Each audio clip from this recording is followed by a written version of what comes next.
Problem-based learning for student engagement. Thank you for joining me. I am Meg Ormiston. I am a teacher, presenter, author, and I love to teach. And I hope you enjoy this session.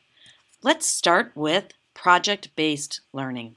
It dates all the way back to 1918, first time recorded with John Dewey, in talking about learning by doing projects. It takes several forms, and this is where it gets quite confusing. Students might be designing or creating a product, performance, an event, or they might be solving a real problem, sometimes simulated or fully authentic, depending on the situation. Or during the project-based learning, they're investigating a topic and developing their open-ended questions and solutions and so on. There's a lot of confusion when you say PBL. Some people think project-based learning, and some people think problem-based learning. And there's slight differences that let's start there so we can define it. And then we're going to jump in, show you classroom examples, but most importantly, I'm going to give you lots of resources to leave this segment and go back and try. Well, this is interesting as I'm doing my research. There's all different types of learning, and a lot of these I had never heard of. Game-based learning is getting a lot of talk right now. Problem-based learning and project-based learning are really fall kind of under the umbrella of inquiry learning. And I'm looking like land-based learning. Haven't heard of that one, wasn't sure. But at the bottom, zombie-based learning, really? And of course, I had to look it up, so I'll save you the time. Zombie-based learning is a PBL, geography, about a zombie apocalypse. And yes, you too can have a ZBL if you would like to pay 12 monthly payments or one single payment. I hope it's a teacher somewhere that wrote the book and wrote all the curriculum. And just like teachers pay teachers, I hope that teachers being successful. So how about that zombie-based learning? So that was interesting. Well, for the rest of the segment, we'll only be focusing on project-based learning. So now let's take a look at the top of this graphic. Project-based learning versus problem-based. There's a lot of similarities at the top. They're usually open-ended questions or tasks, authentic applications, content skills, lots of 21st century skills, collaboration, communication, all that, working in groups, students, independence and inquiry, and usually they're not a class session. They're usually a longer term project. Okay, but now look at the differences. We're not going to read through each one of these, but I really focused on the left. The multi-subject, lengthy, weeks, months. I've had some that have gone for years. General, they follow usually about the same steps. Usually, most project-based learning projects end with students creating a group or an independent project, almost always. Okay, so we know that they're similar, yet a little bit different, but we're going to use the term project-based learning. And anytime that I do any research on problem-based learning, I always start at the hub of everything, which I call, it's called the Buck Institute for Education, and it is the number one place to get resources. We are going to go look at a classroom example, and then we're going to come back to some of the resources that are at the Buck Institute.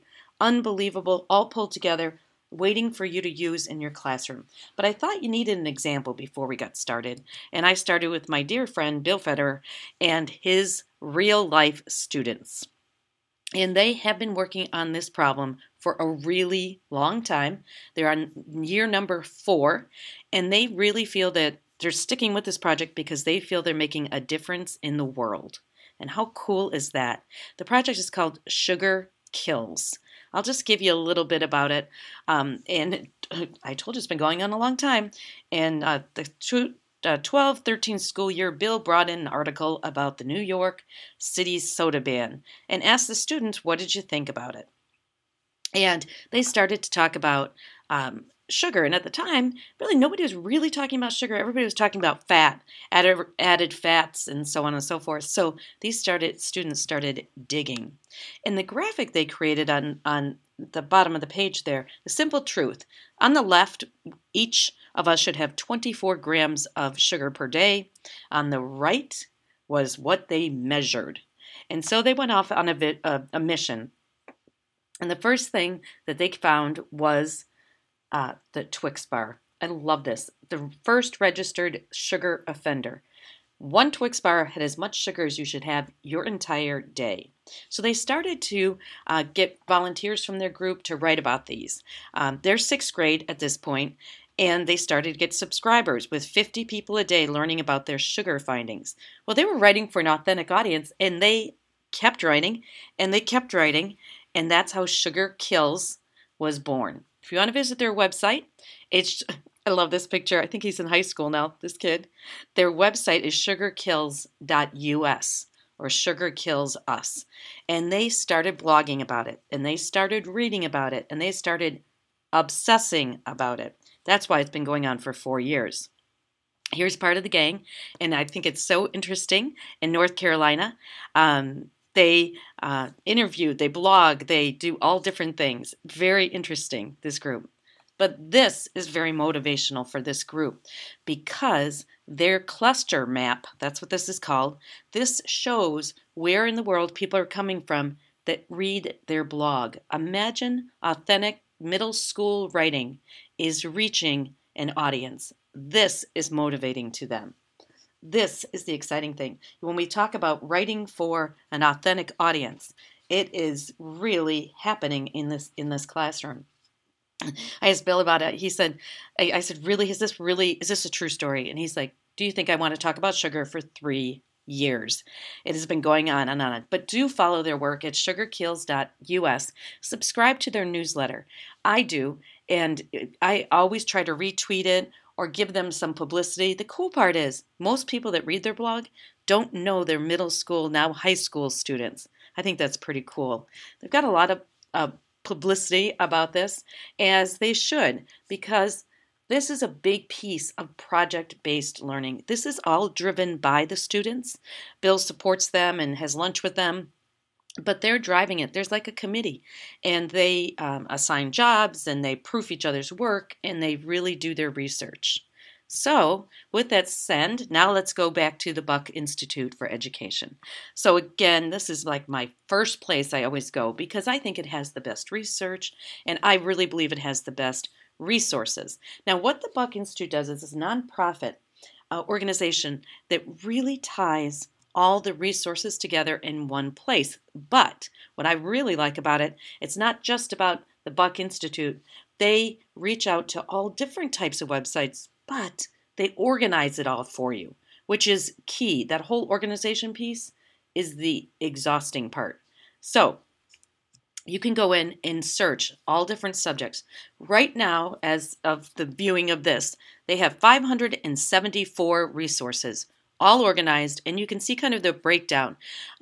Big in science, math, English language arts, a little weak in some of the other areas, but immediately you can do your search, and this search will then connect you to some other resources that are outside.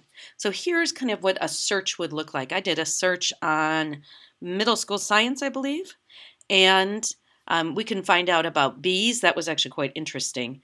The biome adventure. My goodness, we do so much with biomes. Sometimes we might need to mix it up a little bit. And then living systems. This went on and on and on. My suggestion before you search, really have a focused topic. That's going to help save you time because there's just so much out there that's already been created. One of them pulled me out to this site, which I had never seen before, and I thought, oh, how great is this? What are the chances I'm going to find the Nature Conservancy, the Nature Works everywhere? But these are good. These are good, rich problems connected to Common Core State Standards and Next Gen Science, and there's some of them have teacher resources that go with them. And most of them have a video that kicks off the unit because sustainable cities, maybe you don't live near a city. And so the video is going to help your students be able to figure out where they are in the world. Here's that Bee Detective one. So Buck Institute organized it, but they dropped us over here to Nature Works. And then over to the right, you can see you want a full lesson plan? Sure, pick your format. And then that's the video right there. So you can go ahead and get started immediately with your students if this is interesting. And actually, I watched that entire video. It was actually very interesting. Now, just like everything out on the internet, there's good and there's, I'm going to say emerging to be nice because somebody worked really, really hard on this.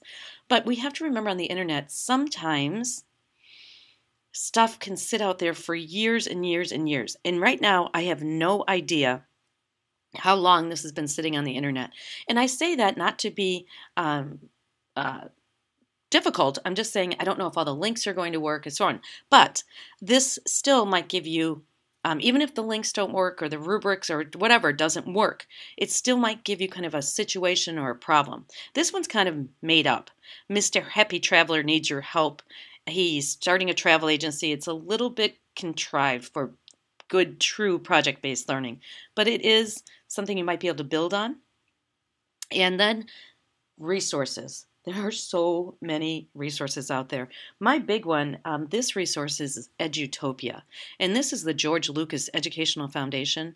Behind the Buck Institute, Edutopia is always my next place for project-based learning, and there's lots of resources here. So here's one with the introduction. So this video is kind of introducing. You might need a little more depth. This is where I suggest you go, to the introduction. And then this one is a great one. Susie Boss wrote the book on it, literally, and she has so many ideas. And this one is also from Edutopia to give you some ideas. Now, this was interesting. I found this kind of the essentials. We're going back again. We're flipping back to the Buck Institute. This is kind of what they call their essential elements checklist. And it will help you.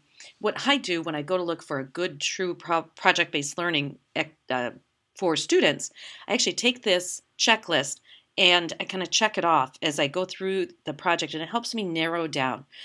You just won't believe me when I say there's so much out there.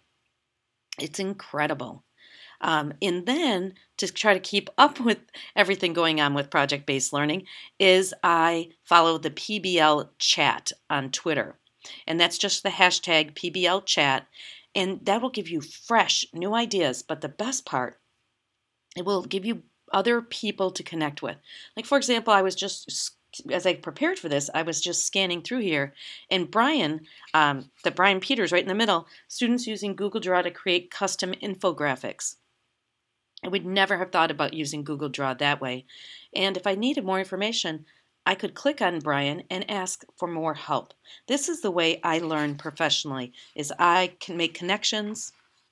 I give you good starting points, but then I have to start to make connections to extend my learning. Interactive infographic, wouldn't have found this from ISTE. Again, that was one of the links out of Twitter. And I thought this was interesting, the International Society for Technology and Education. And this is talking about different, how to map your project. So all of these resources I'm showing you on screen are also in your interactive handout. So don't worry about writing them all down. You have everything. This is the book by Susie Boss and Jane Kress. And this is already in its second edition. It is like the Bible for problem-based learning, project-based learning. This one, this is my friend Tony Vincent. He's awesome. I got lost for about an hour on his website yesterday, and he has a whole entire collection, again, on your resources, of end products. And I thought that was interesting is because when we're doing project-based learning, we want students researching and digging and creating, but we want them also to do a performance product at the end that can be shared with an authentic audience. And that's really key to project-based learning, is that you bring in people from the community, you bring people from all different places to hear student projects whenever possible. Skype in experts if not. But the whole idea is you've done all this research, you've done all this, now bring in the experts. This was brand new to me too. Again, a link off something else, But models of excellence, and I spent some time on this website also. Some really interesting things here. Again, you can search for things, but what they're trying to do is give you access to interdisciplinary projects. Before you start from scratch, you really want to go ahead and make sure that you search around, and maybe your team or your grade level, your content team can have something, bring 3 or 4 of them together and synthesize them that way.